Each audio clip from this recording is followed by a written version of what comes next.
সম্মানিত ভাইরা, সেই কালামে রব্বানী থেকে একটা আয়াত তেলাওয়াতের মধ্য দিয়ে আমি আমার আলোচনা শুরু করেছি। সূরাটি নাম হলো সূরাতুত তাওবা, 9 নম্বর সূরা, 24 নম্বর আয়াত। আমি এই আয়াতকে সামনে রেখে কিছু কথা বলতে চাচ্ছি। শুনতে রাজি? কারো কোনো আপত্তি, অসুবিধা, ভয়, ডঙ্কা, শঙ্কা, বাধা, হতাশা, চিন্তা, দুর্দশা আছে? কোনো কিছু আছে? জোরে বলি ইনশাআল্লাহ। সম্মানিত ভাই, সম্মানিত হাজিরিন, আমরা যে সময় আমরা একত্রিত হয়েছি, বাজারে গেলে দ্রব্য মূল্যের দাম নিম্নগতি না ঊর্ধ্বগতি? কে কইছে? বাজারে সবকিছুর দাম কম না বেশি? আলহামদুলিল্লাহ, এ তো বরকত, বাড়লে তো বরকত, তাই না? সম্মানিত ভাইয়েরা, তাহলে দ্রব্য মূল্যের যদি ঊর্ধ্বগতি হয়, এটা কি আনন্দের বিষয় না হতাশার দিক? বিপদ না আনন্দ? বিপদ। দ্রব্য মূল্যের ঊর্ধ্বগতি, এটাকে স্বাভাবিক গতিতে রাখতে হলে, দ্রব্য মূল্যকে যদি আমরা নিয়ন্ত্রণে রাখতে চাই, এটা নিয়ন্ত্রণ হবে কেমনে? এই দ্রব্য মূল্যের ঊর্ধ্বগতি এটা হবে না, এটা স্থিতিশীলতা আসবে। এটার মেসেজ, এটার কোনো ফয়সালা কোরআনে তো আল্লাহ দেন নাই। আসতে বলবেন না, আছে না নাই? হ্যাঁ তো বলবেন হুজুর, তাহলে আপনি আবার ব্যবসার দিকে চলে গেলেন। এই সিস্টেমও কোরআনে আছে? অবশ্যই আছে। আছে না নাই? দ্রব্য মূল্যের ঊর্ধ্বগতি, সমাজে অস্থিতিশীলতা, সামাজিক অস্থিরতা, এরপরে সমাজের ভিতরে বিশৃঙ্খলা, সব বন্ধ করার জন্য আল্লাহ রাব্বুল আলামিন ছোট্ট একটা সূরা দিয়েছেন, যেটা কুরাইশকে লক্ষ্য করে আল্লাহ রাব্বুল আলামিন জানিয়ে দিয়েছেন কতদিন আগে। যারা পারেন ঠোঁট মিলিয়ে বলুন, লিইলাফি কুরাইশিন ইলাফিহিম রিহলাতাশ শিতা'i ওয়াস-সাইফ ফালইয়া'বুদু রাব্ব হাযাল বাইত আল্লাযী আত'আমাহুম মিন জু'ইন ওয়া আমানাহুম মিন খাউফ। জোরে বলুন আল্লাহু আকবার। আল্লাহু আকবার। তোমরা কি ক্ষুধা মুক্ত, দারিদ্র মুক্ত, শোষণ মুক্ত, নিরাপদ একটি সুন্দর পরিবেশ তোমরা দেখতে চাও নাকি? আল্লাহ রাব্বুল আলামিন শুধু একটা আমল শিখিয়ে দিলেন, শোনো, তোমাদের শুধু একটা আমল, ফালইয়া'বুদু রাব্ব হাযাল বাইত। তারা জানো এই ঘরের মালিক মানে কোন ঘর? আল্লাহ। কোন ঘর? আল্লাহর ঘর। সেই ঘর, ইন্না আউওয়ালা বাইতুন ওয়াদি'a লিন-নাসি লাল্লাযী বিবাক্কাতা মুবারাকা। সেই কাবার যিনি মালিক, সেই মালিকের যারা তোমরা ইবাদত করবে, জেনে রেখে দিও, সেই রবের ইবাদতটা করলে পরে তোমাদের ক্ষুধা নিবারণ হয়ে যাবে, তোমাদের দ্রব্য মূল্যের ঊর্ধ্বগতি থাকবে না, সবকিছু নিয়ন্ত্রিত থেকে যাবে। এর মূল শর্ত হলো কারো গোলামি চলবে না। সমাজে চলতে হবে কার গোলামি? ব্যক্তি জীবনে কার গোলামি? অর্থনৈতিক জীবনে কার গোলামি? রাজনৈতিক জীবনে কার গোলামি? দেশে এখন পূজা চলছে, চলছে না? পূজায় কোনো বাধা আছে? আমরা বাধা দেওয়ার জাতও না। মুসলিম পৃথিবীতে একমাত্র জাতি। মুসলিম যদি কোনো জাতির নেতৃত্ব দেয়, সেই দেশে, সেই সমাজে সকল ধর্মের স্বাধীনতা নিশ্চিত থাকে। আলহামদুলিল্লাহ। কারণ লাকুম দীনুকুম ওয়ালিয়া দীন, এটা কি কোনো বাপের কথা? কোনো ব্যক্তির কথা? কার কথা? আল্লাহর কথা। অনেক কথা আছে, আস্তে আস্তে করে বলবো। একটু কষ্ট হবে আপনাদের, শুনবেন না? জোরে বলি ইনশাআল্লাহ। আমি যখন ঢাকা থেকে বের হলাম বেলা 1টায়, দুপুরে আমি বের হয়েছি, রাস্তা তো ফুরায় না, তো এই দিক দিয়ে ঢুকে ভাবলাম যে মাহফিল আজকে পাবো নাকি, রাস্তা তো শেষ হচ্ছে না। তো মাশাআল্লাহ যাই হোক আসছি, এই চাঁদ মাখা মুখ আল্লাহ পাক আমাকে দেখালেন, আমি খুবই আনন্দিত।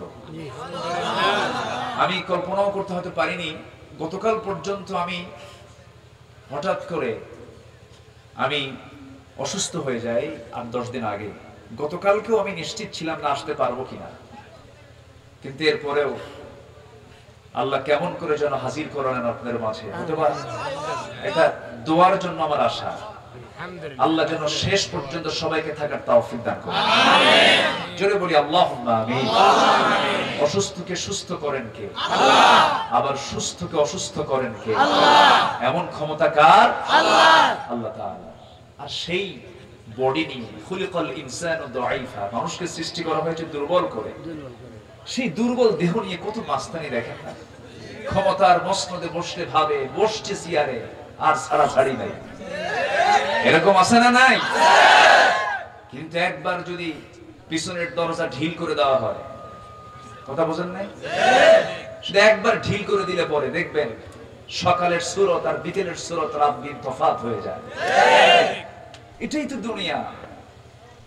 তাকাব্বুরি করার জায়গা দুনিয়া নয়, অহংকার বান্দার জন্য নয়। অহংকার কার জন্য? আল্লাহ। 8টা বিষয় যার মধ্যে থাকবে ভাবতে হবে তার মধ্যে অহংকার আছে। কয়টা বিষয়? 8টা বিষয়। এর মধ্যে 1 নম্বর হলো যে অন্য কারো কল্যাণ কামনা করে না। যে অন্যের কল্যাণ কামনা করে না, তার মধ্যে কি আছে? অহংকার আছে। নাম্বার 2 হলো ভুল যে স্বীকার করে না। আমার দেশে সমাজ যারা চালান তারা কি ভুল স্বীকার করে? না। ভুল স্বীকার করে? না। ভুল স্বীকার করে নাই হলো শয়তান, ঠিক কি না? বান্দার ভুল আছে না নাই? আছে। ভুল নাই কার? শয়তানের। ভুল নাই কার? আল্লাহ। শয়তানের ভুল নাই? আছে। আচ্ছা, একটু চিন্তা করে উত্তর দিতে হবে। আচ্ছা, তাহলে ভুল হতে পারে না কার? আল্লাহ। আর ভুল হবে কার? আল্লাহ ছাড়া সবার। আল্লাহ ছাড়া সবার। ভুল করার যোগ্যতা আল্লাহ ছাড়া সবার আছে, কিন্তু আল্লাহর কোনো ভুল নাই। সেজন্য তিনি অহংকারী এবং তার কারো কাছে মুখোমুখি হতে হয় না। তিনি অমুখাপেক্ষী। ওয়া আনতুমুল ফুকারা ওয়া নাহনু আগনিয়া। তোমরা সব ফকিরের দল, আমি আল্লাহ হলাম ধনী। কার কথা? আল্লাহ। এইজন্য আল্লাহ তাআলা নিজের পরিচয় দিতে নিয়ে কত দামি পরিচয় দিয়েছেন। সবে আমার সঙ্গে ঠোঁট মিলিয়ে বলুন, কুল হুয়াল্লাহু আহাদ আল্লাহুস সামাদ লাম ইয়ালিদ ওয়া লাম ইউলাদ ওয়া লাম ইয়াকুল লাহু কুফুওয়ান আহাদ। আল্লাহ দুই না এক? আল্লাহ দুই না এক? আল্লাহ পরনির্ভর না স্বনির্ভর? কাউরে লাগে আল্লাহ? না। অহংকার কে করবেন? আল্লাহ। আর যে ভুল স্বীকার করে না সে হচ্ছে অহংকারী। সে কি? অহংকারী। নাম্বার 3, আমি জানি না এই কথা বলে মিথ্যার প্রশ্রয় যে নেয় সে অহংকারী। এরকম লোক আছে না নাই? কারো উপদেশ না নেওয়া। কেউ যদি উপদেশ দিতে চায়, তুমি কি বুঝো, আছে না নাই? আচ্ছা, এই লোকটা কি? অহংকারী। ক্ষমা চাওয়াকে কঠিন এবং ভারী মনে করা। কিছু কিছু লোক আছে ক্ষমা চায় না, আছে না? আরে আমার তো ক্ষমার প্রশ্ন আসে না, প্রয়োজনে মরে যাব, শহীদ হয়ে যাব, তবুও ক্ষমা চাবো না, আছে না? এরকম আছে। কিন্তু ক্ষমা চাওয়া, যে ক্ষমা চাইতে জানে আল্লাহ তাকে ক্ষমা করতে জানে না। সুবহানাল্লাহ। ক্ষমা চাবেন, ক্ষমা করবেন, অহংকার মুক্ত হব আমরা। জোরে বলি ইনশাআল্লাহ। নাম্বার 6 হচ্ছে শ্রদ্ধা এবং খ্যাতির পিছনে যে দৌড়ায়, মানে আমার খ্যাতি অর্জন হবে কেমনে, এই লোকটার মধ্যে কি থাকে? অহংকার থাকে। অধিকাংশের চেয়ে আমি সেরা, ও কি রে, ওর কোন ইলম কালাম আছে নাকি? এরকম ধরনের কথা বলার মতো লোক আছে না নাই? এই লোকটা কি? অহংকার। অন্যকে তুচ্ছ তাচ্ছিল্য ভাবা। নাম্বার 8, অন্যকে কি করা? তুচ্ছ তাচ্ছিল্য করা, হেয় প্রতিপন্ন করা।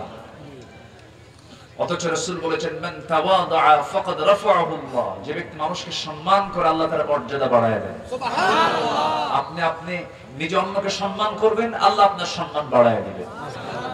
তাহলে অহংকার এর আলামত যেগুলো, এগুলো আমাদের মধ্যে থাকা যাবে না, থাকা যাবে।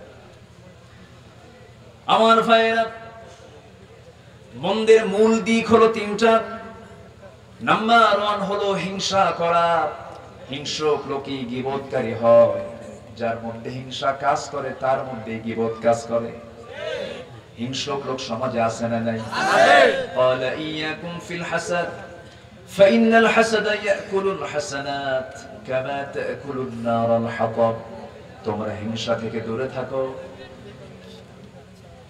আগুন যেমন কাঠখণ্ডকে পুড়ে ছারখার করে দেয়, তেমনি হিংসা সমস্ত নেক আমলকে পুড়ে ছারখার করে জাহান্নামের উপযোগী বানায় দেয়। হিংসা করা যাবে না। নাম্বার 2 হলো লোভ লালসা। অবৈধ কোনো লোভ লালসা থাকা যাবে না। তবে নারীর প্রতি টান আছে না নাই? অনেকে চুপ করে আছেন, মনে টান নাই। টান নাই যার, সে হলো ফেরেশতা। যার টান নাই সে কি? ফেরেশতার কোনো টান আছে? মানুষের মধ্যে নারীর প্রতি আকাঙ্ক্ষা আছে না নাই? মেয়ে দেখলে তাকাতে ইচ্ছা হয় না? ইচ্ছা হয়? তাকান। এখন অনেকে চুপ করে আছে। নারীর প্রতি টান কার না নাই? সবারই তো টান থাকবে, এটাই তো স্বাভাবিক। কারণ এই টানটা কে দিয়েছেন? আল্লাহ রাব্বুল আলামিন সুন্দর করে বলছেন, যুইনা লিন-নাসি হুব্বুশ শাহাওয়াতি মিনান নিসাই ওয়াল বানিনা ওয়াল কানাতিরিল মুকান্তারাতি মিনাদ-যাহাবি ওয়াল ফিদ্দা والخيل المسومة والأنعام والحرث ذلك متاع الحياة الدنيا والله عنده حسن المآب। জোরে বলুন আল্লাহু আকবার। ছোট জিনিসকে মানুষের জন্য লোভনীয় করা হয়েছে, মোহগ্রস্ত করা হয়েছে। এর মধ্যে 1 নাম্বার হলো নারী। নারীর দিকে নজর যেতেই পারে, কিন্তু সেই নজর হতে হবে বৈধ নজর, না অবৈধ নজর? বৈধ নজর হতে হবে, তাহলে কোনো আপত্তি নাই। নিজের স্ত্রীর দিকে তাকাবো, সওয়াব মিলে যাবে। নিজের মেয়ের দিকে তাকাবো, সওয়াব মিলে যাবে। নিজের মার দিকে নেক নজর দেব, আল্লাহ রাব্বুল আলামিন নফল হজের সওয়াব তার আমলনামায় দিয়ে দিবেন। অবৈধ কোনো লোভ লালসা থাকা যাবে না, হিংসা বিদ্বেষ থাকা যাবে না, দুনিয়ার প্রতি অতিরিক্ত মোহ ভালোবাসা থাকা যাবে না। আল্লাহু ইনদাহু হুসনুল মাআব, কারণ আল্লাহর কাছে ফিরে যাওয়াটাই হলো শ্রেষ্ঠ জায়গা, শ্রেষ্ঠ ঠিকানা, শ্রেষ্ঠ প্রত্যাবর্তন। আমরা কার কাছে ফিরে যাব? আল্লাহর কাছে। আসতে বলবেন না, কার কাছে ফিরে যাব? আল্লাহর কাছে। কোনো সন্দেহ আছে? না। ছিলামও কার কাছে? আল্লাহর কাছে। আছি কার দুনিয়ায়? আল্লাহর দুনিয়ায়। কার আকাশের তলে? আল্লাহর আকাশে। কার জমিনে? আল্লাহর জমিনে। কার অক্সিজেন? আল্লাহর অক্সিজেন। কার নিয়ামত? আল্লাহর নিয়ামত। কার রহমত? আল্লাহর রহমত। সম্মানিত ভাইরা, সেই মহান রবের জমিনে আমরা থাকি, সে আকাশের নিচে আমরা তার নিয়ামত, নাজ নিয়ামত গুলো ভোগ করি। হিন্দু ভাইরা দুর্গা পূজা উদযাপন করছেন, আমরা তাদেরকে বাধা দেই না, কিন্তু ওয়াজ মাহফিলে কিছু বাধা মনে হয় নাই? আসতে বলবেন না, আছে না নাই? এটাকেও মুক্ত করা দরকার। এটা এই মাহফিলকে সবার জন্য উন্মুক্ত করা দরকার। সম্মানিত ভাইরা, যারা কোরআনের আলোচনাকে বন্ধ রাখার পায়তারা করে, গতকাল একটা ব্রিফ করা হয়েছে, বলা হয়েছে ওয়াজ মাহফিলে কোরআন হাদিসের বাইরে কোনো কথা বললে সমস্যা আছে।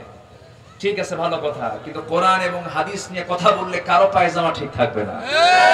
ঠিক কি না? কোরআন কি মদের কথা বলে? না। কোরআন কি জিনার কথা বলে? কোরআন কি সুদের কথা বলে?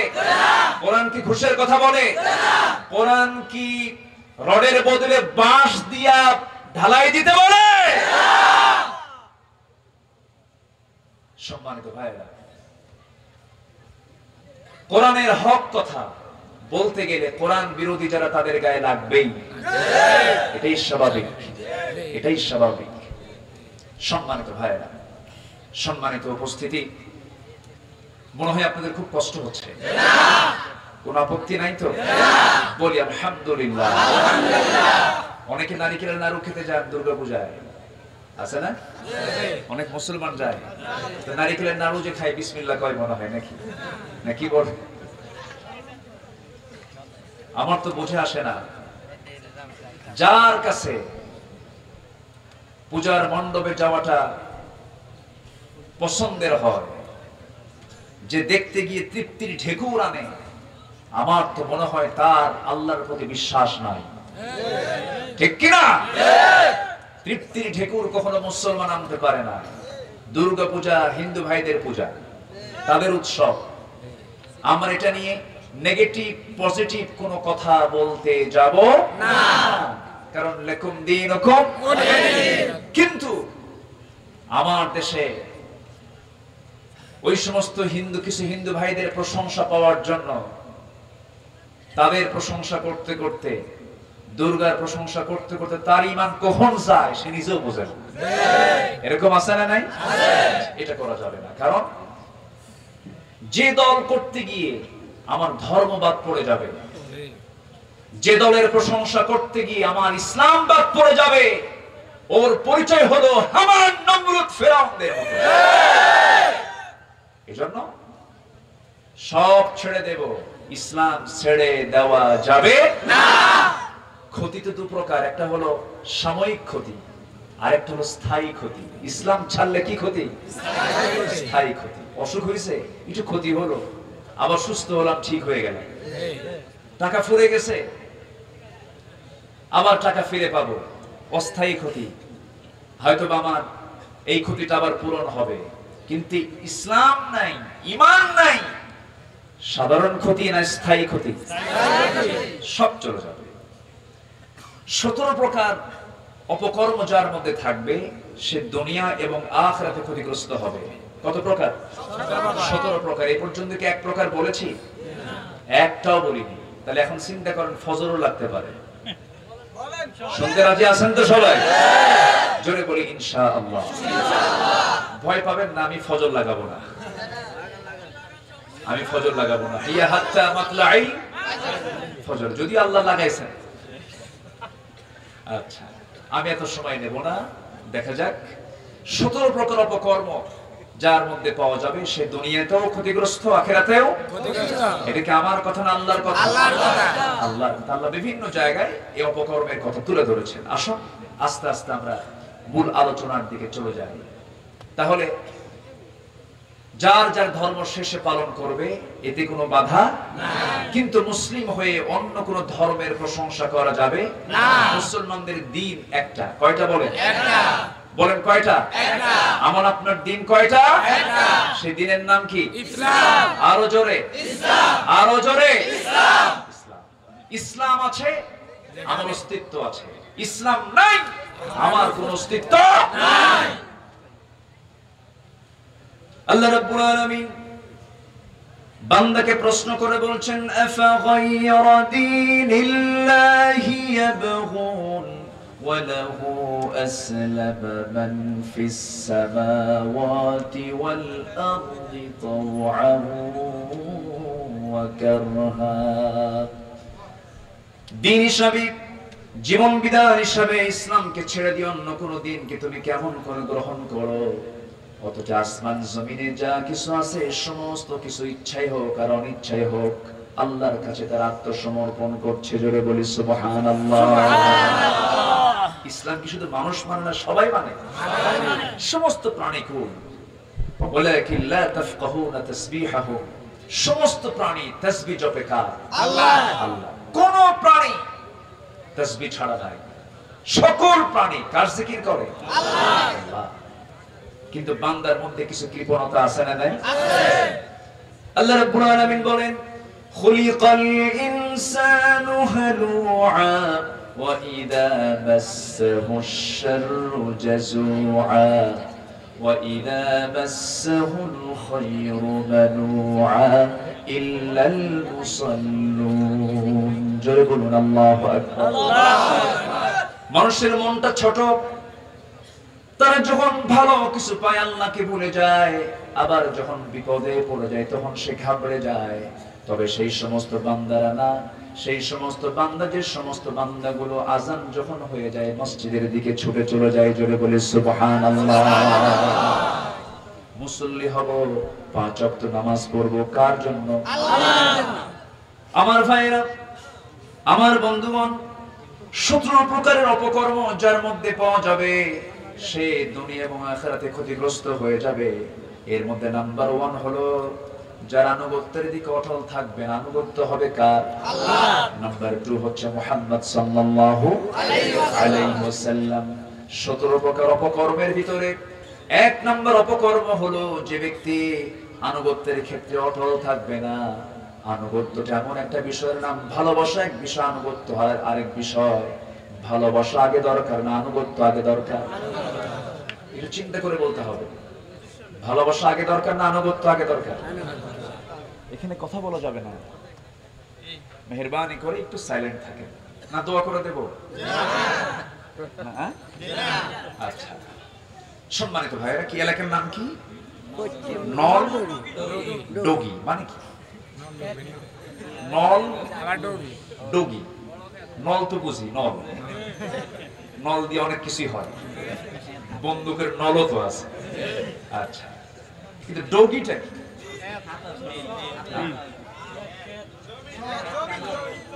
জমি, নল ডগি। আচ্ছা ঠিক আছে, এটার তাফসীর পরে হবে।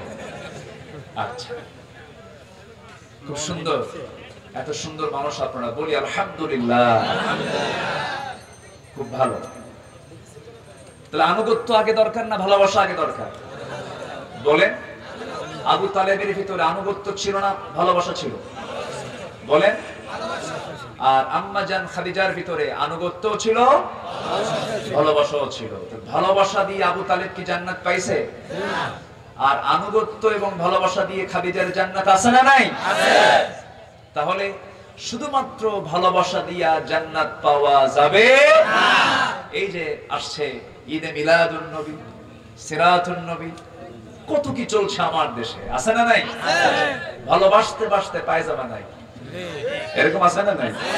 এমন জিকির করে নবীর প্রেমে, বুঝলেন? জিকির করতে করতে সামনে মাইক নাই, মাইক আউট।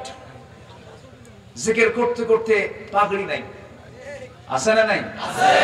কত যে গজব আমার দেশে আছে, এগুলো তো রহমত না, এগুলো গজবের লক্ষণ, আছে না নাই? শুধু ভালোবাসা দিয়ে জান্নাত পাওয়া যাবে না। ইয়া নবী সালাম আলাইকা, গরম গরম জিলাপি, আছে না? এটার নাম ভালোবাসা নয়। তোমার কাছে মসজিদ ভালো লাগে না, তোমার কাছে মন্দির ভালো লাগে, তোমার কাছে মাদ্রাসা ভালো লাগে না, তোমার কাছে থিয়েটার গুলো ভালো লাগে। কবি আল্লামা ইকবাল আফসোস করে বলছেন, उनको तहजीब ने हर बंद से आजाद किया, लाके काबे से सनम खाने में अबद किया। নব্য যুগের সভ্যতা মোহে কেটে ফেললে সব বাঁধন, মসজিদ ছেড়ে মন্দিরে গিয়া বাসা বেঁধেছো হায় এখন। মসজিদ তোমার ভালো লাগে না, মন্দির তোমার ভালো লাগে, এটা তোমার ইমানদারের লক্ষণ নয়, এগুলো হলো মুনাফিকের লক্ষণ। যখন ঈদের দিন আসে, ঈদের জামাতে শামিল হয়ে যাও, নামাজ শেষ করে বিকেল বেলা গার্লফ্রেন্ডের সঙ্গে দেখা করতে যায়, আছে না নাই? এই সমস্ত ডাবল স্ট্যান্ডার্ড দিয়ে ইমানকে টেকসই করা যাবে না। শুধু ভালোবাসা দিয়ে ইসলামকে মূল্যায়ন করলে হবে না, আনুগত্য সবার আগে দরকার। আল্লাহ রাব্বুল আলামিন সুন্দর করে বলছেন, وَمِنَ النَّاسِ مَن يَعْبُدُ اللَّهَ عَلَى حَرْفٍ فإن أصابه خير اطمأن به وإن أصابته فتنة انقلب على وجهه خسر الدنيا والآخرة ذلك هو الخسران المبين. الله أكبر. سورة الحج আয়াত নম্বর 11। আনুগত্যি যারা অটল থাকবে না তারা স্পষ্ট খুসরানের মধ্যে পড়ে যাবে, স্পষ্ট ক্ষতির মধ্যে তারা পড়ে যাবে। আমরা এক নাম্বার আনুগত্য করব কার? আল্লাহ। আসতে বলবেন না কার? আল্লাহ। এক জায়গায় না সব জায়গায়? সব জায়গায়। আল্লাহ রাব্বুল আলামিন বলছেন, বান্দা শোনো, তুমি তো আমার গোলামি করবে, আমি তোমার জন্য কি দেই নাই? আমার দেহে এই যে রক্তগুলো আছে, এই রক্তগুলো সাকার জন্য, ফিল্টারিং করার জন্য প্রত্যেকের মধ্যে কিডনি কে দিয়েছেন? আল্লাহ। কিডনির ওজন কয় কেজি? কিডনির ওজন কতটুকু বলে? হ্যাঁ, সুন্দর জবাব দিয়েছেন একজন। একটা কিডনির ওজন হচ্ছে মাত্র 200 গ্রাম। 200 গ্রাম ওজনের কিডনি সারাদিন রক্ত ছাড়তেছে। এই কিডনি যদি অকেজো হয়ে যায় তখন ডায়ালিসিস করতে হয়। ডায়ালিসিস একটা মেশিন, এর ওজন হচ্ছে 100 কেজি। কত কেজি বলেন? 100 কেজি। 100 কেজি ডায়ালিসিস মেশিন কাজ করছে। আল্লাহ লাগানো আমার আপনার গায়ে যে আল্লাহ পাক সেট করে দিয়েছেন কত গ্রাম? 200 গ্রামের মধ্যে 100 কেজি মেশিনের কাজ হচ্ছে। যদি এমনটা হতো যে আমার ওজন 80 কেজি আর ডায়ালিসিস করার জন্য কিডনির ওজন 200 কেজি, সুবিধা না অসুবিধা? তখন সমাজ মানে আমাকে চলতে গেলে আমি আগে চলবো না আমার কিডনি আগে হাতে নিতে হবে? আগে কিডনি হাতে নিতে হবে। কত বেকায়দা হয়ে যেত।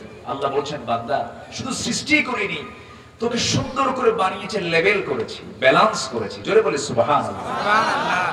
আল্লাহ রাব্বুল আলামিন বলেন, الذي خلقك فسواك فعدلك في أي صورة ما شاء ركبك। তিনি সেই মহান প্রভু যিনি তোমাকে সৃষ্টি করেছেন, এটাকে ব্যালেন্স করে দিয়েছেন। চোখের জায়গায় চোখ দিয়েছেন, কানের জায়গায় কান দিয়েছেন, নাকের জায়গায় নাক দিয়েছেন, মুখের জায়গায় মুখ দিয়েছেন, হাতের জায়গায় হাত দিয়েছেন, পার জায়গায় পা দিয়েছেন, কিডনির জায়গায় কিডনি দিয়েছেন, চোখের মনির জায়গায় চোখের মনি দিয়েছেন, যা কিছু প্রয়োজন সব কিছু করে দিয়েছেন। আর আল্লাহ বলছেন, বান্দারে এত কিছু তোর জন্য করে দিলাম, তোর দায়িত্ব হলো আনুগত্য কারো করবি না, আনুগত্য করবি কার? আল্লাহ। হুকুমটা মেনে চলবি কার? আল্লাহ। আনুগত্য আগে দরকার না ভালোবাসা আগে দরকার? আনুগত্যটা আগে দরকার। আল্লাহ রাব্বুল আলামিন এই আনুগত্যের বহিঃপ্রকাশ কেমন করে করতে হবে সেই জন্য সূরা তাওবার 24 নম্বর আয়াতে আল্লাহ রাব্বুল আলামিন বলেন, قل إن كان آباؤكم وأبناؤكم وإخوانكم وأزواجكم وعشيرتكم وأموال اقترفتموها وتجارة تخشون كسادها ومساكن ترضونها أحب إليكم من الله ورسوله وجهاد في سبيله فتربصوا حتى يأتي الله بأمره والله لا يهدي القوم الفاسقين. জোরে বলুন আল্লাহু আকবার। হে রাসূল, আপনি বলে দেন 8 শ্রেণীর চাইতে আপনাকে এবং আমি আল্লাহ আমাকে এবং জিহাদকে যাদের কাছে বেশি পছন্দের না হবে তাদের অবস্থা কি হবে আপনি জানিয়ে দেন। রাসূলকে বলা হলো, হে রাসূল আপনি বলুন, নিঃসন্দেহে তোমাদের বাবা, আমাদের বাবা আছে না নাই? আছে। অনেকে চুপ করে আছে, অনেকে মনে বাবা নাই। আছে। পৃথিবীতে একজন ব্যক্তির বাপ নাই, তিনি কে? বলেন তিনি কে? আর নাই? আছে। ঈসা আলাইহিস। ইন্না মাসালা ঈসা কামাসালি আদম। আরেকজন আছেন, তিনি কে?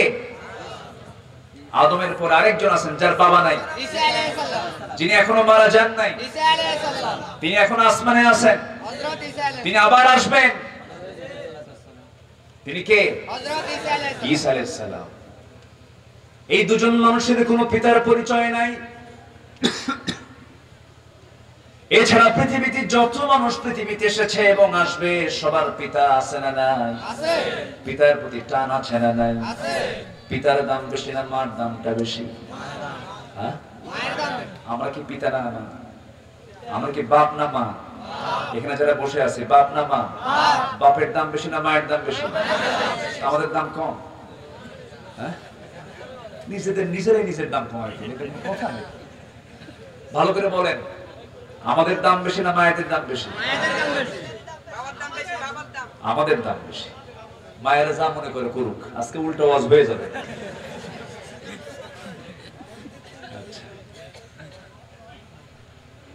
আচ্ছা, আল্লাহ আগে মারে বানাইছে না বাপরে বানাইছে? কম দাম আগে বানায়? বলেন তো। খলাকাল্লাহু আদম আলা সূরাতিহি, আল্লাহ তো আগে আদমকে বানাইছে। তা আগে তো যারে বানালো তার দাম কমে গেল, পরে যে আসলো তার দাম বেড়ে গেল, এটা কেমন কথা? বলেন তো। মা হক বেশি, এটা বলা যেতে পারে। মা রাইটস বেশি। মা কি বেশি? রাইটস, অধিকার। হক মান আহাক্কা বিহুসনি সাহাবাতি, হকের দিক থেকে সবচেয়ে বেশি অগ্রগণ্যকে ক্বালা উম্মুক, তোমার মা। কিন্তু মর্যাদার দিক থেকে, সম্মানের দিক থেকে, তাজিমের দিক থেকে সবচেয়ে সম্মানজনক অবস্থান মার না বাবা? বলেন, মার না বাবা? বাবা। এটা ভুল আমরা বুঝি না। রিদা রাব্বি ওয়া রিদাল ওয়ালিদ ওয়া সাখতুহু ফি সাখতিল ওয়ালিদ, পিতা খুশি আল্লাহ খুশি, পিতা নারাজ আল্লাহ নারাজ। পিতার দামটা কত? মার ক্ষেত্রে এমন ওয়াজ নাই। মার ক্ষেত্রে এমন ওয়াজ নাই। আজকে শুধু বাপেরই ওয়াজ করি, কারণ বাপ দেখতেছে, মা তো নাই। মা কি আছে নাকি আশেপাশে? আছে না? মাদের দামও আছে। মার দাম কে দিয়েছেন? আল্লাহ। মা ডেলিভারির যন্ত্রণা সহ্য করেন, এক একটা আঘাত কত বড়। আল্লাহ বলেন, মুজাহিদ জিহাদের ময়দানে রক্ত ঝরিয়ে যে সওয়াব কামাই করবে, আমি তোকে সেই সমান সওয়াব তোর আমলনামায় দিয়ে দেব। মায়ের দাম নাই? আজকে তো এই সাবজেক্ট আমার না। আমি যে সাবজেক্ট নিয়ে কথা বলবো সেই সাবজেক্টে আজকে আমি শেষ করতে চাই। কয়টা অপকর্ম চলতেছে? কয় নাম্বার? 1 নাম্বার। এখনো আছে কয়টা? 16টা। চিন্তা করে যে উঠবে আপনার পাশে থেকে জোর করে ধরবে, দেবেন বসায়া, যা আছে কপালে। জোরে বলি ইনশাআল্লাহ। তাহলে আমাদের বাপ সবার আছে না নাই? বাপের প্রতি টান। বাপ যেদিন মারা যায়, যাদের বাপ মারা গেছে, কি অনুভূতি! আল্লাহু আকবার। এই বাবার যে টান, বাবার যে মোহাব্বত, আল্লাহ যদি বাপটাকে আগে ডাকলেন, বাপের নামটা আগে নিলেন, কারণ এই পৃথিবীতে সন্তান তার বাপকে দারুণ ভালোবাসে। এই মোহাব্বত, এই ভালোবাসা কে দিয়েছেন? আল্লাহ দিয়েছেন। বাবার প্রতি টান তো থাকবে, এটাই স্বাভাবিক। এরপর আল্লাহ রাব্বুল আলামিন বলছেন, ওয়া আবনাউকুম, তোমাদের সন্তান সন্ততি। এরপরে ওয়া ইখওয়ানুকুম, তোমাদের ভাই, তোমাদের ভ্রাতাগণ। ওয়া আজওয়াজুকুম, তোমাদের স্ত্রী। ওয়া আশীরাতুকুম, তোমাদের গোত্র, তোমাদের গোত্রীয় লোকজন। ওয়া আমওয়ালুন ইকতারাফতুমুহা, তোমাদের মালামাল, ধন সম্পদ এবং তোমাদের কষ্টার্জিত ব্যবসার সমস্ত পণ্যগুলো। ওয়া মাসাকিন তারদাউনাহা, তোমাদের পছন্দের ঘরবাড়িগুলো। মোট 8টা বিষয়। কয়টা বলেন? 8টা বিষয়। এই 8টা শ্রেণীকে তোমরা যে ভালোবাসো, এই ভালোবাসার চাইতে যদি তোমাদের এই ভালোবাসা যদি এই 8টি ভালোবাসার চাইতে যদি আল্লাহ এবং রাসূল এবং আল্লাহর পথে জিহাদকে তোমাদের বেশি পছন্দের না হয়, জেনে রেখে দিয়ে অপেক্ষায় থাকো, আল্লাহর শাস্তি তোমাদের উপর অবধারিত। শাস্তি তোমাদের উপরে চলে আসবে। হাত্তা ইয়াতি আল্লাহু বিআমরিহি, কি শক্ত কথা, কি শক্ত একটি শর্ত জুড়িয়ে দেওয়া হলো। যত প্রকার ভালোবাসা আকর্ষণ পৃথিবীতে আছে সবকিছুকে মাইনাস করে এক নাম্বার ভালোবাসা উপস্থাপন করতে হবে কার জন্য? আসতে বলবেন না কার জন্য? নাম্বার 2 হচ্ছে মুহাম্মদ সাল্লাল্লাহু এবং আরেকটা পথকে ভালোবাসতে হবে, সেই পথ হলো কার পথ? আসতে বলবেন না কার পথ? সেই পথকে এখানে জিহাদ বলা হয়েছে। কি বলা হয়েছে? জিহাদ বলা হয়েছে। জিহাদ মানে কি? ভালো করে খান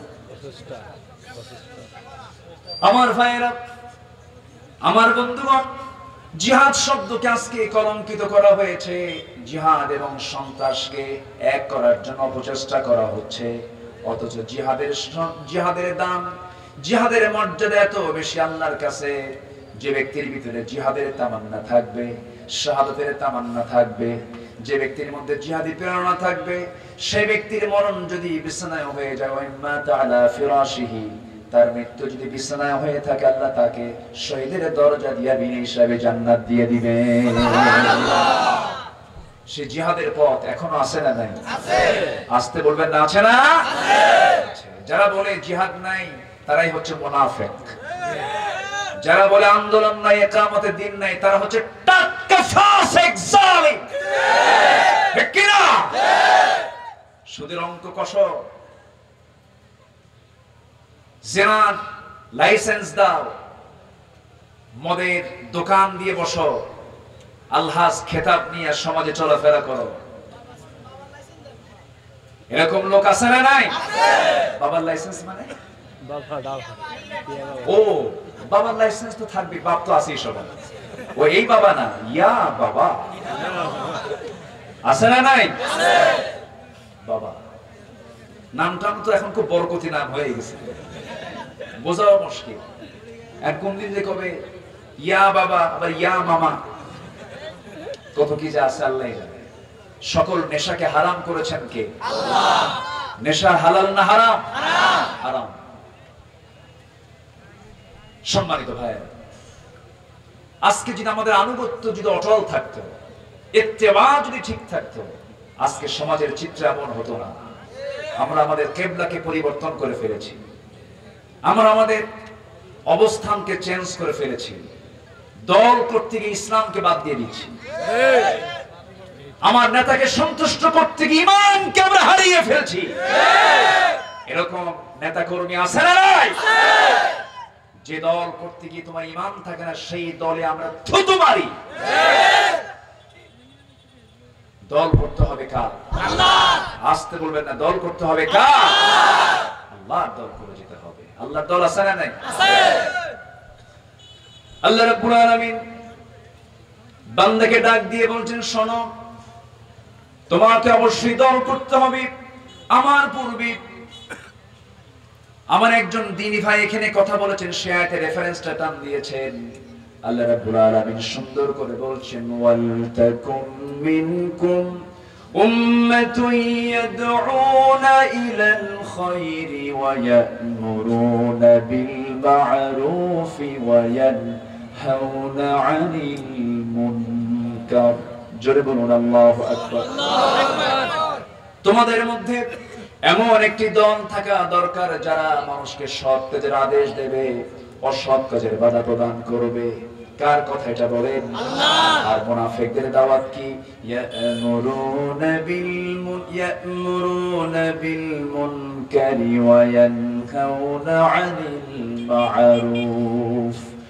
মুনাফিকদের দাওয়াত হলো তারা খারাপ কাজের দিকে অর্ডার দেয়, ভালো কাজকে তারা বন্ধ করে দেওয়ার চেষ্টা করে। আর যারা ঈমানদার তারা কি করে? ওয়াল মুমিনুনা ওয়াল মুমিনাতু বা'দুহুম আউলিয়াউ বা'দ ইয়া'মুরুনা বিল মা'রুফি ওয়া ইয়ানহাউনা 'আনিল মুনকার। মুমিন পুরুষ এবং মুমিনা নারী তারা পরস্পরের বন্ধু। তারা কি করে? সৎ কাজের আদেশ দেয়, অসৎ কাজের তারা বাধা প্রদান করে। আমার ভাইরা, এমন একটা দল করতে বলছেন কে?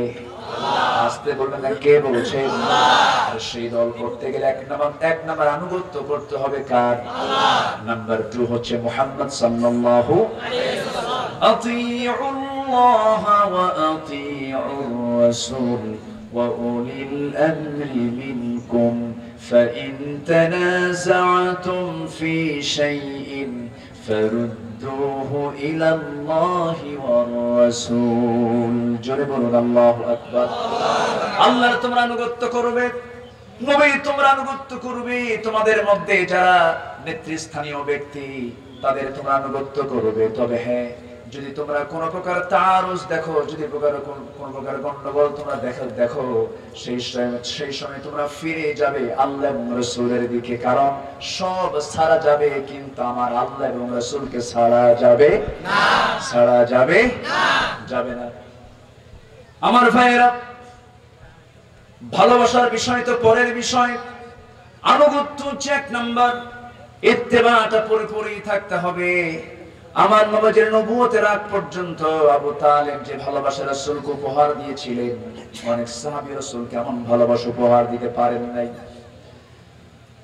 আমার নবীর জন্মের 6 মাস আগে বাপ চলে গেছেন জন্মের 5 বছরের মাথায় মা চলে গেছেন 7 বছরে 8 বছরে দাদা চলে গেছেন ওই সময় থেকে নিয়ে নবুয়তের গুরুত্বপূর্ণ সময় পর্যন্ত আবু তালেব নবীর পক্ষে থেকে যে ভূমিকা পালন করেছেন ভালোবাসা দিয়ে যদি জান্নাত পাওয়া যেত সবার আগে আবু তালেব জান্নাত পেত শুধু ভালোবাসা দিয়ে জান্নাত মিলবে না তার বড় প্রমাণ হলো আবু তালেব আমার নবীজি দিনের হকটা যখন পেয়ে গেলেন জাবালে নূর থেকে নূরটা যখন তার সামনে চলে এলো কোরআনটা যখন পেয়ে গেলেন কোরআনটা নিয়ে প্রথমে এসে নিজের ঘরের মধ্যে ঢুকলেন আম্মা জান খাদিজাকে ডাক দিয়ে বলছেন খাদিজা শোনো আল্লাহর কালাম আমার উপরে নাযিল হয়েছে আমি আল্লাহর পয়গম্বর তোমার কি বিশ্বাস হয় নাকি আম্মা জান খাদিজা রাদিয়াল্লাহু তাআলা আনহা সঙ্গে সঙ্গে বলছেন আমার স্বামী গো 25 বছর বয়স আপনার যখন ছিল তখন আপনি আমার স্বামী আজকে আপনার বয়স 40 বছর আমার বয়স 55 বছর এই 15 বছর আমি আপনাকে খুব কাছ থেকে অবলোকন করেছি দেখেছি আমার জানামতে যার মুখ থেকে অযাচিত অতিরঞ্জিত অতিরিক্ত কোনো কথা যার মুখ থেকে কখনো বের হয় না অর্থহীন কথা যার মুখ থেকে একটা দিনের জন্য ভুল করে বের হতে দেখলাম না যার দ্বারা আমানতের খেয়ানত হতে দেখলাম না যার মধ্যে মিথ্যার কোনো গন্ধ খুঁজে পেলাম না যার মধ্যে এমন কোনো ভালো দিক নেই যা খুঁজে পাই নাই আপনি শুধু আমার স্বামী না আপনি আল্লাহর পয়গম্বর হবেন এতে বিন্দু পরিমাণ কোনো সন্দেহ নাই একটু আস্তে কোন সুবহানাল্লাহ জোরে বলুন সুবহানাল্লাহ আম্মা জান খাদিজার ভিতরে আনুগত্য আছে না নাই ভালোবাসাও আছে ভালোবাসা আছে আনুগত্য নাই তার কোনো দাম নাই তবে আনুগত্য থাকলে পরে ভালোবাসা অবশ্যই চলে আসবে ঠিক কিনা বলেন চলে আসবে আমার ভাইরা 9টায় উঠলে একটু ভালো হতো একটু দেরিতে ওঠা হয়ে গেছে আর কিছু সময় চেয়ে নিচ্ছি বেশি সময় আমি আপনাদেরকে কষ্ট দিতে চাই না একটু মনোযোগ দিয়ে শোনার চেষ্টা করুন আমার বন্ধুগণ আমার নবীজি এমন প্রস্তাব যখন করলেন আম্মা জান খাদিজা কোনো চিন্তা না করে কোন প্রকার শর্ত না জড়িয়ে হাতটা গায়ে দিয়ে বাড়ায় দিয়ে বললেন হে আমার স্বামী আপনি আমাকে শুনিয়ে দেন আমাকে পড়িয়ে দেন আশহাদু আল্লা ইলাহা ইল্লাল্লাহু ওয়াহদাহু লা শারীকা লাহু ওয়া আশহাদু আন্না মুহাম্মাদান আবদুহু ওয়া রাসূলুহু হেদায়েতের মালিকটাকে আল্লাহ আস্তে বলবেন না কে আল্লাহ এই জায়গা থেকে আমরা একটা অন্যতম শিক্ষা নিলাম এই কোরআনের দাওয়াত বাইরে আগে দরকার না ভিতরে আগে দরকার ওয়া আমুর আহলাকা বিস-সালাহ তুমি তোমার আহলকে আগে সালাতের জন্য অর্ডার দাও ওয়ানজির আশিরাতাকাল আকরাবিন তুমি তোমার আকরাবিন যারা আছে নিকটতম লোক যারা আছে তাদেরকে তুমি আগে কালিমার দাওয়াতটা দাও দ্বীনের দাওয়াতটা দাও আমার ভাইয়েরা আল্লাহ রাব্বুল আলামিন এত সুন্দর করে শিক্ষা দিলেন নবীদের মাধ্যমে নবীরা বাইরে আগে দাওয়াত না দিয়ে আগে ঘরে দাওয়াত দিয়েছেন আমরাও দেব জোরে বলি ইনশাআল্লাহ ইনশাআল্লাহ আমার নবীজি সেই দাওয়াতটা দিলেন আম্মা জান খাদিজা রাদিয়াল্লাহু তাআলা আনহা ইসলাম কবুল করলেন নবীজির প্রশান্তি চলে এলো নবীজির মধ্যে একটা মানসিক স্থিরতা চলে আসলো আরে আমার বাড়িতে ঠান্ডা হয়ে গেছে আমার বাড়িটা আলোকিত হয়ে গেছে। আমার স্ত্রী খাদিজা ইসলাম কবুল করেছেন। টার্গেট করতে লাগলেন বন্ধুদের মাঝে। প্রথম বন্ধু, জীবনের শ্রেষ্ঠ বন্ধু, 3 বছরের ছোট বড় সাইয়েদনা আবু বকর সিদ্দিক রাদিয়াল্লাহু তাআলা আস্তে করে ডাক দিলেন। ডাক দিয়ে বলছেন, আমার বন্ধু, ছোট্ট থেকে বড় হয়েছি, তোমার চোখের সামনে আমি বড় হয়েছি, আমার চোখের সামনে তুমি বড় হয়েছো, কিন্তু আজকে তোমাকে একটা প্রপোজ করছি, তোমার বিশ্বাস হবে কিনা জানি না, আমি আল্লাহর নবী, তোমার কি বিশ্বাস হয় নাকি? সাইয়েদনা আবু বকর চোখের পানি ফেলতে ফেলতে বলছেন, আমার বন্ধু গো, তুমি যে আল্লাহর নবী হতে চলছো, তোমার চরিত্রই তা প্রমাণ করে দেয়। সুবহানাল্লাহ। দেরি হলো না, বুঝতে দেরি হলো না, বন্ধু কালিমা পড়ে নিলেন। আমার নবীজির ভিতরে আলাদা একটা শক্তি কাজ করতে লাগলো। কিন্তু আমার নবীজির একটা জায়গায় গিয়ে আমার নবীজি একটু মনক্ষুণ্ণ হয়ে পড়লেন। বললেন, চাচা, আমার জন্য আপনি কত কষ্ট করেছেন। আবু তালেবকে বললেন, ও চাচা, আমার জন্য আপনি দিনরাত পরিশ্রম করেছেন, আমাকে ব্যবসা বাণিজ্য শিখিয়েছেন, আমাকে নিয়ে বিদেশ সফর করেছেন, ভাষাগুলো শিখিয়ে দিয়েছেন, ব্যবসার কৌশলগুলো আমাকে জানিয়ে দিয়েছেন, এত কিছু আপনি আমার জন্য করলেন। চাচা, আপনি একটু ইসলাম কবুল করুন, আমি খুব খুশি হয়ে যাব। আবু তালেব সঙ্গে সঙ্গে মুস্কি হাসি মেরে বলে, ভাতিজা মুহাম্মদ, আমার কলিজার টুকরা সন্তান দুইটা, জাফরকে দিয়েছি তোর হাতে, আলীকে দিয়েছি তোর হাতে, এই দুইটা আমার আদরের দুলালকে তোর হাতে তুলে দিয়েছে। আমার কালিমা পড়ার কি দরকার আছে? আমি জানি তুই সত্য, এই জন্য সন্তান দুটো তোর হাতে তুলে দিয়েছি। নবীজি মুস্কি হাসি মেরে বলেন, চাচা, আপনার সন্তান দুইটা ইসলাম কবুল করেছে, তারা তাদের কবরে চলে যাবে, আপনি আপনার কবরে যাবেন। তাদের ইসলাম কবুল নিয়ে আপনার কোন প্রকার কল্যাণ হবে না, যতক্ষণ না পর্যন্ত আপনি আনুগত্য না করবেন। ভালোবাসা শুধু দিয়ে জান্নাত পাওয়া যাবে না। আপনাকে দিন মানতে হবে, আপনাকে ইসলামটাকে গ্রহণ করতে হবে। আবু তালেব মুস্কি হাসি মেরে আস্তে করে দরবার ছেড়ে চলে গেলেন। নবীজি তাকে জোড়াজুড়িও করলেন না, কারণ লাস্তা আলাইহিম বিমুসাইতির, কোন দারোগাগিরি করার জন্য রাসূলকে পাঠানো হয় নাই। জোর করে মানুষকে কখনো কালিমা গ্রহণ করানো যাবে না।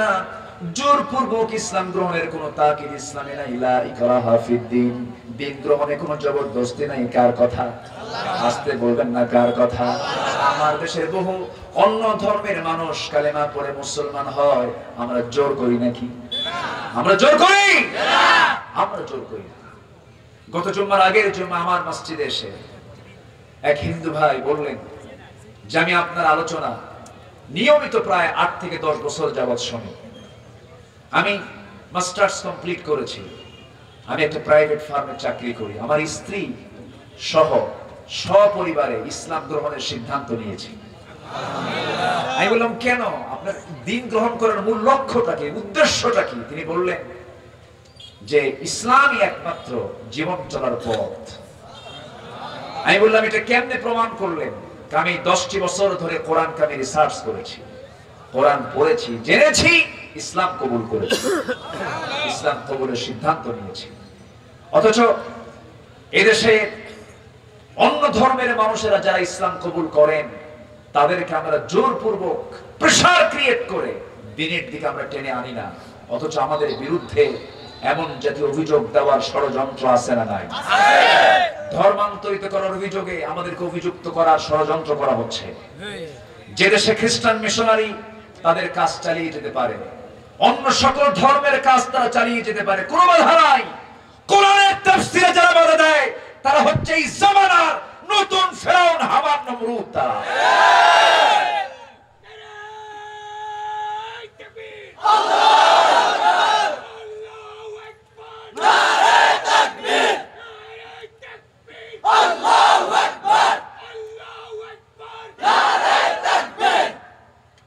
আল্লাহ তুমি সবাইকে বোঝার তৌফিক দিয়ে দাও। সম্মানিত ভাইয়েরা, আমার দেশের সকল ধর্মের স্বাধীনতা আছে না নাই? আসতে বলবেন না, আছে না নাই? আমরা কোন ধর্মকে গালি দেই? কোন মূর্তিকে গালি দেই? আমার আল্লাহকে গালি দেওয়ার কিছু কুলাঙ্গার আছে না নাই? আমার রাসূলকে নিয়ে ব্যঙ্গোক্তি করার মতো কিছু কুলাঙ্গার আছে না নাই? এই দুঃসাহস পায় কেমনে? ওদের পিছনে কিছু মদতপুষ্ট নাস্তিক চেতনার কিছু নাস্তিক আছে না নাই? এরা হচ্ছে বর্ণচোরা। এরা কি চোরা? বর্ণচোরা, ডাবল স্ট্যান্ডার্ড।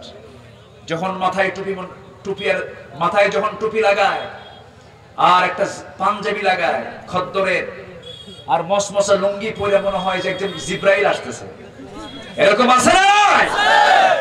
কিন্তু এগুলো দুষ্ট শয়তান। এগুলো চেনার জন্য সূরা মুনাফিকুন কে দিয়েছেন? আল্লাহ। এদেরকে চিনতে হলে কোন সূরা পড়তে হবে? সূরা মুনাফিকুন। আমার নবীর পিছনে মুনাফিক ছিল কি ছিল না? তারা কি নামাজ পড়তো? তারা কি নামাজ পড়তো? চোখের পানি ফেলে ফেলে কাঁদতো জিহাদের ময়দানে? বলেন, যায় নাই। জায়গা মতো যায় নাই। সম্মানিত ভাইরা, এই চক্র আজও আছে, আছে না নাই? আছে। সম্মানিত ভাইরা, আম্মা জান খাদিজা ইসলাম কবুল করলেন, কিন্তু রাসূল দাওয়াত দিলেন যে চাচা আপনি একটাবার কালিমার স্বীকৃতি দিয়ে দেন, আর কিচ্ছু করতে হবে না। আবু তালেব জেল পর্যন্ত খেটেছেন রাসূলের জন্য, বয়কট পর্যন্ত খেটেছেন, থেকেছেন 3.5 বছর। এত কষ্ট করেছেন রাসূলের জন্য। এতগুলো কষ্ট করার পরেও আবু তালেবের কপালে ইসলাম জুটলো না কেন? কারণ হেদায়েত তো কেউ জোর করে দিতে পারবে না, কারণ হেদায়েতের একমাত্র মালিকানা কার? আল্লাহ। হেদায়েতটা দিবেন কে? আল্লাহ। হেদায়েত চাইবো আমরা কার কাছে? আল্লাহর কাছে। ইয়াহদিয়াল্লাহু মান ইয়াশা। এবং আল্লাহর কাছে আমরা প্রতিনিয়ত নামাজের মধ্যে এই দোয়াটা করি, সবাই বলেন ইহদিনাস সিরাতাল মুস্তাকিম সিরাতাল্লাযীনা আন'আমতা আলাইহিম গায়রিল মাগদুবি আলাইহিম ওয়ালাদ-দাল্লিন। হে আল্লাহ, আমাদেরকে সরল সঠিক পথ দেখায় দাও। কার কাছে চাই আমরা? আল্লাহর কাছে চাই। আমার নবীজি হেদায়েত দিতে পারবেন না, তার বড় প্রমাণ আবু তালেব। আমার নবীজি যখন দেখতে পেলেন আবু তালেব মুমূর্ষু অবস্থায় কাতরাচ্ছেন, ঘরে তিনি শিওরে তার পাশে গিয়ে আস্তে করে রাসূল বসে পড়লেন। বসে পড়ে কাঁদতেছেন, কাঁদতে কাঁদতে বলছেন চাচা একটাবার আপনি কালিমার স্বীকৃতি দিয়ে দেন, একটাবার আপনি দিন গ্রহণের স্বীকৃতি দিয়ে দেন। পুরো কালিমাও বলতে হবে না, শুধু বলবেন লা ইলাহা ইল্লাল্লাহ। এতটুকুন বলবেন, আমি আপনার জন্য বেহেশতের জামিন হয়ে যাব। আবু তালেব বলবেন ভাব। এমন সময় আবু জাহেল, উতবা, শাইবা, মুগীরা সব কাট্টা কাফের সামনে হাজির। আমার নবীজি যখন বলতে নিলেন, সঙ্গে সঙ্গে আবু তালেব বলছে মুহাম্মদ আমাকে জোরাজুরি করিও না। আমার বাপ দাদার ধর্ম ছেড়ে দিয়া আমি অন্য কোন ধর্মকে গ্রহণ করতে পারবো না। মুহাম্মদ আমাকে এই ব্যাপারে আর জোরাজুরি করতে যেও না। বাপ দাদার প্রতি টান আজকের সমাজেও কিছু লোকের আছে না নাই? আমার বাপ ওসর, আমিও ওসর, আছে না? আমার বাপ অমুক দল, আমিও অমুক দল। দিন গ্রহণ করতে গিয়ে সবচেয়ে একটা বড় বাধাও কিন্তু এই বাধা, পারিবারিক বাধা, বংশের বাধা। এই সমস্ত বাধাকে সম্পূর্ণ ডিঙ্গিয়ে আনুগত্য করতে হবে কার? আল্লাহর আনুগত্য করতে হবে। আবু তালেব এই কথা বলা মাত্রই নবীজি, সেই সময় হাদিস এসেছে, নবীজি তার মাথা থেকে পা পর্যন্ত তার বরকতি হাত ছুঁয়ে দিলেন এবং বললেন চাচা একটাবার কালিমার স্বীকৃতি দিয়ে দেন। শেষ পর্যন্ত যখন অস্বীকৃতি চলে আসলো, আল্লাহর পক্ষ থেকে আয়াত নাযিল হলো, হে রাসূল আপনি যাকে ভালোবাসবেন আপনি তাকে হেদায়েত দিতে পারবেন না, কারণ হেদায়েতের চাবি কার হাতে? আল্লাহর হাতে। আবু তালেব দুনিয়া থেকে বিদায় নিল। জাহান্নামীদের ভিতরে সবচেয়ে কম শাস্তি যার হবে সে হলো আবু তালেব। কিন্তু যখন তাকে প্রশ্ন করা হবে আবু তালেব এই জাহান্নামীদের মধ্যে সবচেয়ে কার শাস্তি বেশি দেওয়া হচ্ছে, আবু তালেব বলবে আমাকে সবচেয়ে বেশি দেওয়া হচ্ছে।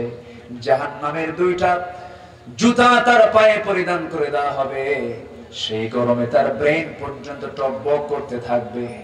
আমার ভাইরা, আমার বন্ধুগণ, এই যে আবু তালেব রাসূলকে ভালোবাসা উপহার দিয়েছিলেন, সেই ভালোবাসা দিয়ে কোনো কাজ হয় নাই, কারণ আনুগত্যটা জরুরি আগে, আনুগত্যের প্রয়োজনটা আগে।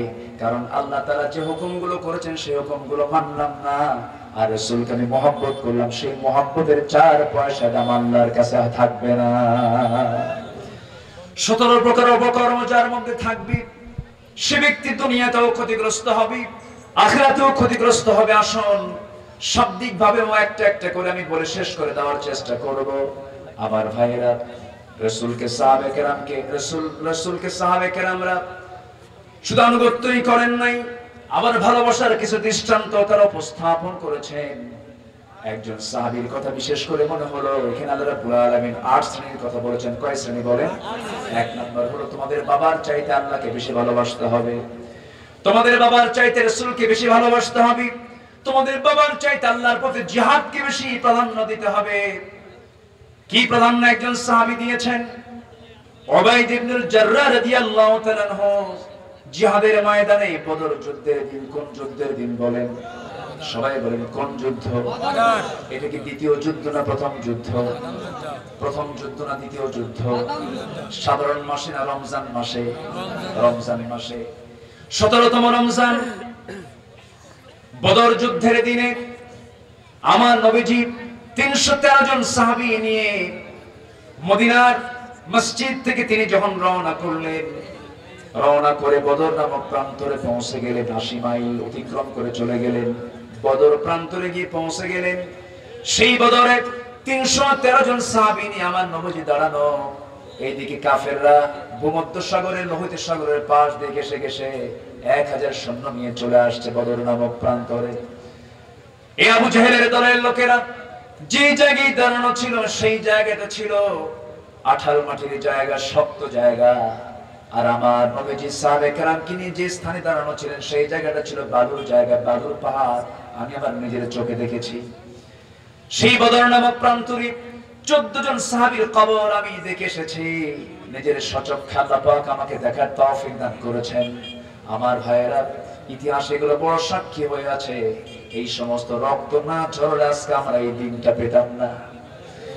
আমার ভাইয়েরা, আমার বন্ধুগণ, সেই বদর নামক প্রান্তরে আমার নবীজি 313 জন সাহাবী নিয়ে যখন উপস্থিত হলেন, সাহাবীরা বললেন, ইয়া রাসূলুল্লাহ, না খাওয়া আমরা রোজা 16টা রেখেছি, 17তম রমজানের দিনে আমরা রোজা কি করব? রাসূল বললেন, শোনো, আজকে সবচেয়ে বড় ফরজ হলো জিহাদ। সবচেয়ে বড় ফরজ কি? সেই দিনের জন্য রোজা আগে দরকার না জিহাদ আগে দরকার?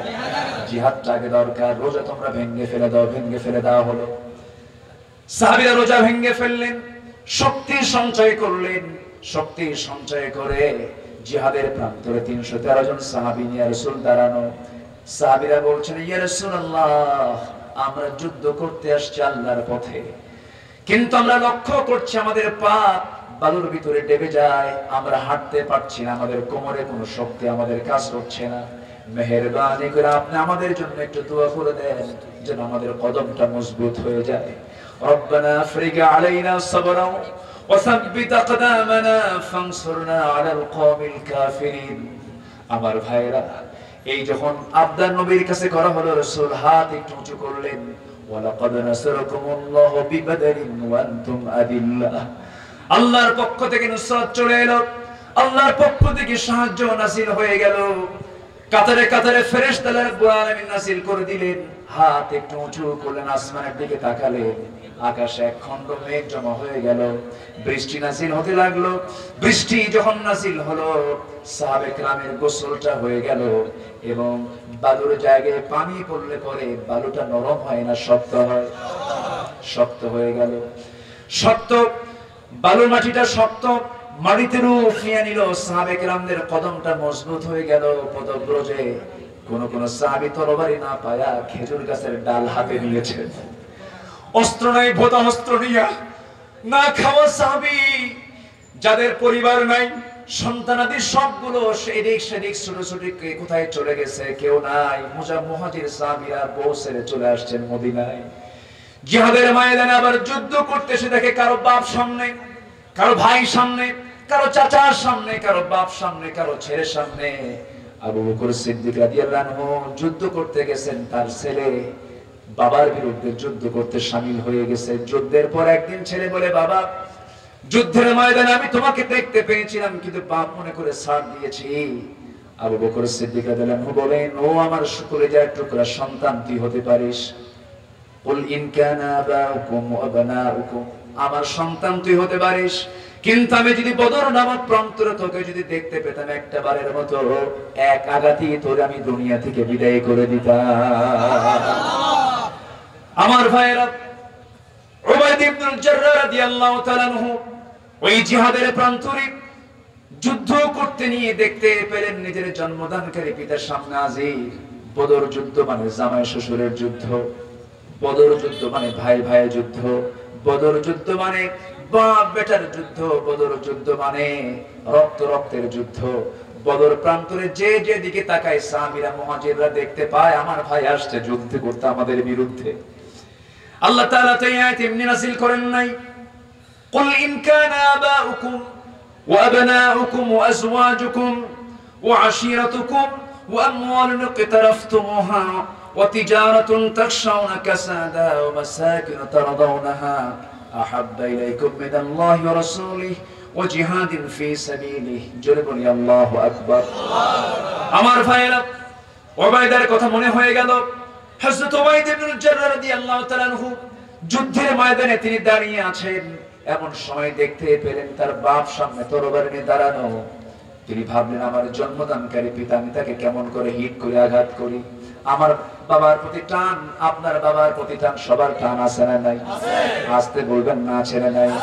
সেই টান কখন আল্লাহর টানের চাইতে বেশি হওয়া যাবে না, নবীর চাইতে বেশি হওয়া যাবে না, যাবে না, কখনোই যাবে না। উবাইদা তার বাস্তব প্রমাণ। বাপ তার সন্তানকে দেখে ফেললো, সন্তান তার বাপকে দেখে ফেললেন। উবাইদা যখন তার বাপ জাররাহকে দেখতে পেলেন, তরবারিটা গুটায়া নিলেন। না, আমার বাপকে কেমন করে আমি আঘাত করে, হারে আমার বাবার কোলে আমি মানুষ হয়েছি। তরবারি গুটায়া নিয়া যখন ব্যাক করে আসতেছিলেন, মনে মনে চিন্তা করলেন, হারে আমার জন্মদানকারী পিতা মনে করে আজকে আমি আমার বাপকে আঘাত করছি না, কিন্তু আমি কি ভুলে গেলাম নাকি এই লোকটা আমার নবীর বিরুদ্ধে যুদ্ধ করতে আসছে, আমার আল্লাহর বিরুদ্ধে যুদ্ধ করতে আসছে, জিহাদের বিরুদ্ধে তাগুতের পক্ষ অবলম্বন করে সে যুদ্ধ করতে আসছে। আমি যদি আজকে আমার জন্মদানকারী পিতা মনে করে আজকে আমি তাকে যদি ছেড়ে দেই, কিয়ামতের ময়দানে আল্লাহ আমাকে মুনাফিকের কাতারে দাঁড় করাবেন। এই চিন্তা মাথায় নিয়ে এই সমস্ত আয়াতগুলোকে সামনে রেখে চক্ষু বন্ধ করে আবার তরবারি কোষমুক্ত করলেন। তরবারি কোষমুক্ত করে চক্ষু বন্ধ করে বাবার গর্দান যদি তরবারি হাঁকায়া দিলেন, এক আঘাতে মস্তকটা ছিটকে পড়ে গেল। সন্তানের হাতে বাপ মস্তক ছিটকে পড়ে গেল। দেহ একদিকে পড়লো, মস্তক আরেকদিকে পড়লো। দুনিয়া থেকে বাপকে, দুনিয়া থেকে চিরতরে বিদায় করে বুঝাইয়া দিলেন, আমি আমার বাপকে আজকে দুনিয়া থেকে বিদায় করি নাই, আমার বাপকে নয় শিরকের প্রতীককে দুনিয়া থেকে বিদায় করে বুঝাইয়া দিলাম। ও দুনিয়ার মুসলমানেরা, পৃথিবীর সকল ভালোবাসার চাইতে আল্লাহর ভালোবাসা, নবীর ভালোবাসা সব চাইতে বেশি বড়। আল্লাহর প্রতি জিহাদের মর্যাদা সবচেয়ে বেশি। এই প্রমাণ করলেন।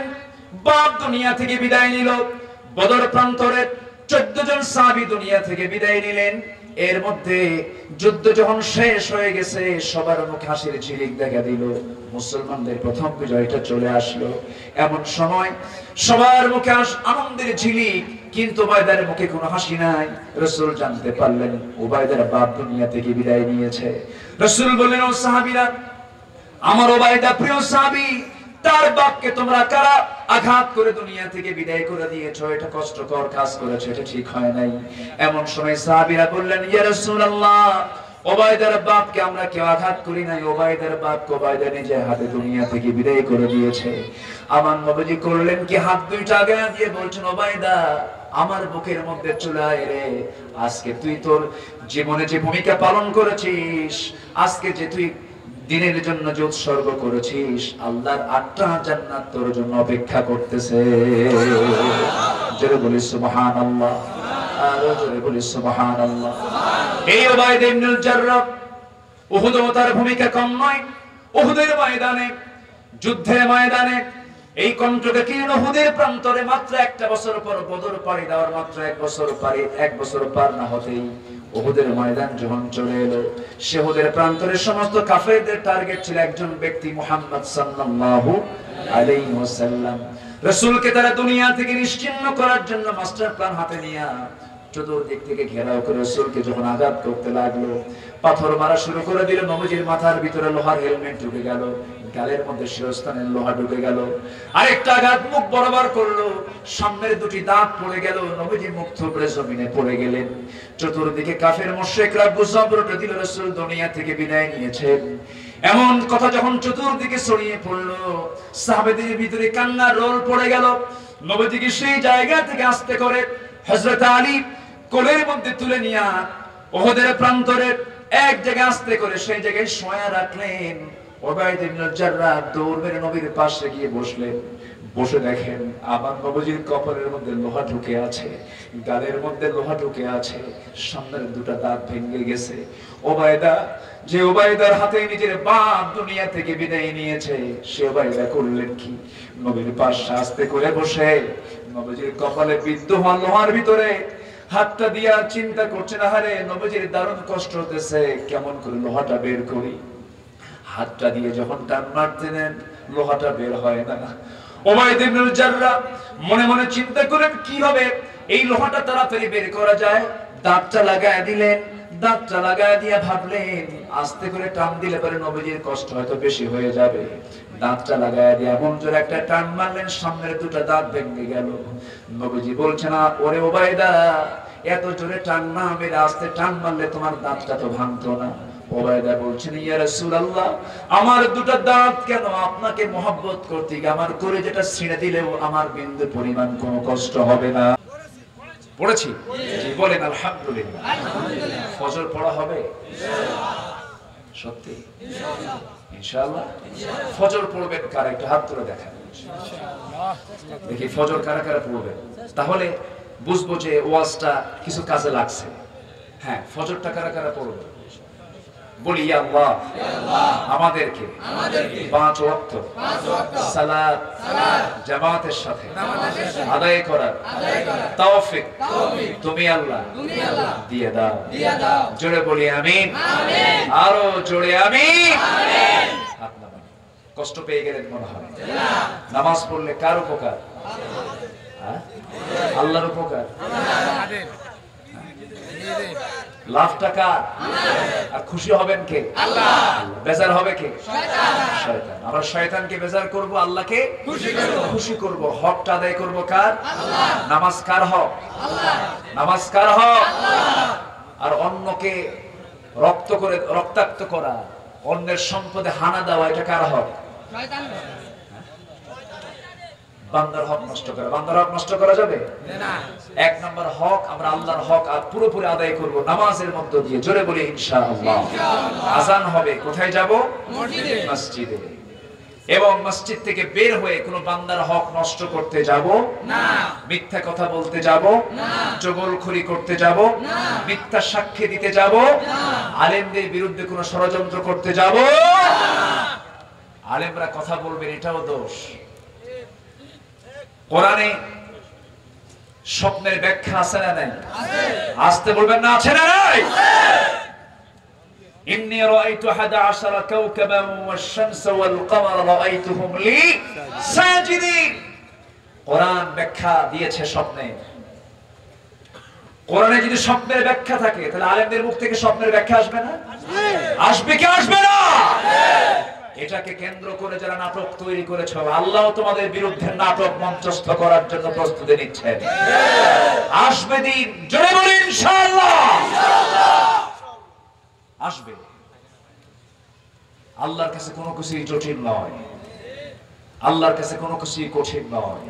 ওয়া মাকারু মাকারাল্লাহ আল্লাহু খায়রুল মাকিরিন। আল্লাহর কৌশল আছে না নাই?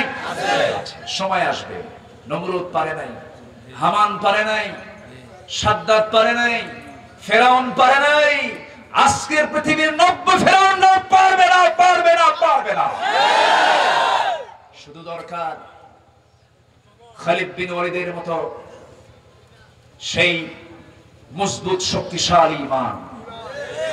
আমরা সেই ঈমান আনতে চাই। জোরে বলি ইনশাআল্লাহ।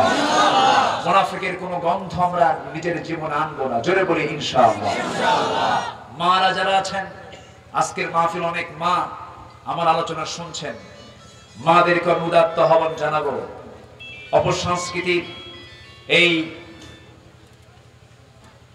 অপসংস্কৃতির আগ্রাসনে আজকের মেয়েরা অনেকেই ধ্বংসের দ্বারা প্রান্তে। মা, আপনাকে বাঁচতে হবে, জাহান্নাম থেকে আপনাকে নিজেকে রক্ষা করতে হবে। জাহান্নামে পুরুষ বেশি না মহিলা বেশি? বলেন, পুরুষ বেশি না মহিলা বেশি? কিন্তু দায়িত্ব আল্লাহ পাক পুরুষকে বেশি দিয়েছেন না নারীকে বেশি দিয়েছেন?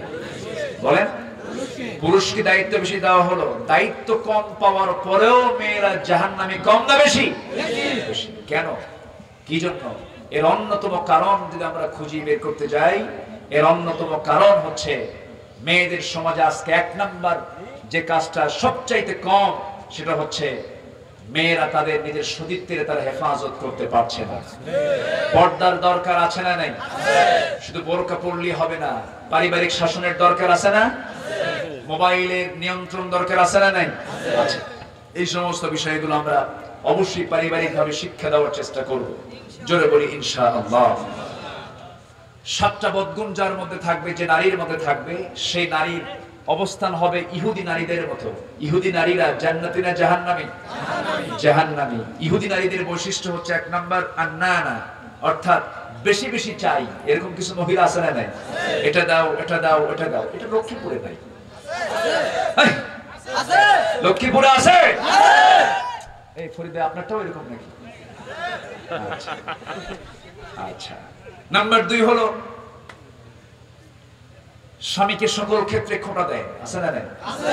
খোঁটা দেওয়া আছে? আছে। এটা কি মুসলিম নারীর স্বভাব না ইহুদি নারীর স্বভাব? নাম্বার 3 হচ্ছে হান্নানা, স্বামীর খেদমত না করা, উল্টা স্বামীকে দিয়ে খেদমত করায় না। আছে না নাই? এরকম মহিলার সংখ্যা এখন কম না বেশি? খাদিজা নবীজির বয়সে, খাদিজা ছোট না বড়? কিন্তু খাদিজার খেদমত রাসূলের জন্য কম না বেশি? সম্পদ দিয়ে, অর্থ দিয়ে, কত কি দিয়া। আচ্ছা, এই জাতীয় স্বভাব যার মধ্যে থাকবে তাদের হাসর নাসর হবে হলো ইহুদি নারীর সাথে। নাম্বার 4 হলো কিছু কিছু মহিলা আছে বলে, তুমি আমারে চিনো? স্বামীর এরকম আছে না? তুমি আমারে চিনো? তোমার চেহারার দিকে তাকায় দেখো তো, দেখো তো, তোমার সঙ্গে যে আমার বিয়ে হয়েছে এটা তোমার 14 গোষ্ঠীর কপাল। এরকম খোঁটা মারা মহিলা বাংলার জমিনে নাই? আছে। আছে। এই সমস্ত মহিলাদের হাসর হবে ইহুদি নারীর সাথে। জোরে বলি নাউজুবিল্লাহ। আচ্ছা, এরপর স্বামীর পছন্দের গুরুত্ব না দেওয়া। স্বামী যেটা পছন্দ করে, কিন্তু তোমার এটা পছন্দ হলো নাকি? এরকম আছে না? আছে। এটা উচিত না, এটাও ইহুদি নারীদের স্বভাব। নাম্বার 6 হলো স্বামীকে হারাম ইনকামে বাধ্য করা। আছে না? আছে। অমুকের বাড়িতে এত কিছু থাকে, তোমার কিছুই নাই, যাও কামাই যেমন কইরা হোক করে নিয়ে আসো। আছে না? আছে। এই জাতীয় স্বভাব মুসলিম নারীর না ইহুদি নারীর? ইহুদি নারীর। নাম্বার 7 হলো যে মহিলা, যে স্ত্রী মাঝে মাঝে স্বামীকে ধুইরা মারে। লক্ষ্মীপুরে নাই? লক্ষ্মীপুরেও আছে। মোটামুটি সবই তো গুণ পাইলাম এলাকায়। তো এই 7টা বদগুণ, এটা কি মুসলিমা নারীর না ইহুদি নারীর? এই 7টা বদগুণ থেকে আল্লাহ পাক এলাকার মাদেরকে হেফাজত করুন। আমিন। জোরে বলি আল্লাহুম্মা আমিন। সুবহানাকা আল্লাহুম্মা আশহাদু আল লা ইলাহা ইল্লা আনতা আস্তাগফিরুকা ওয়া আতুবু ইলাইক। অনেক রাত হয়েছে, 12টা বাজে। আমি সময়কে